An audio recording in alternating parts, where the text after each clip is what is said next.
నమస్తే అన్న, welcome back Narendra నాటుకోళ్ళ form. ఎలాంటి ఫార్మింగ్లోనైనా కానీ ముఖ్యమైనది షెడ్ అన్న.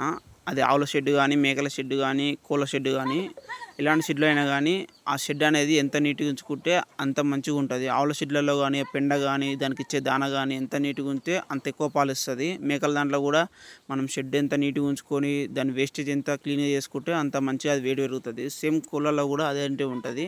కోళ్ళకి ఏందన్నా అంటే మెయిన్గా రోగాలు అనేది ఎక్కువ ఉంటుంది. అది ఎందువల్ల వస్తుంది అంటే షెడ్ నీట్గా ఉండకపోవడం వల్ల ఎక్కువ వస్తుంది. వాటర్ క్లీన్గా లేకపోవడం వల్ల కూడా వస్తుంటుంది. మెయిన్ షెడ్ అన్న, షెడ్లో అది ఏం చేస్తుంది అంటే డైలీ అది ఒక్కటే ప్లేస్లో పడుకొని ఉంటుంది కదా, దానివల్ల అది అక్కడనే రెట్టేస్తుంది.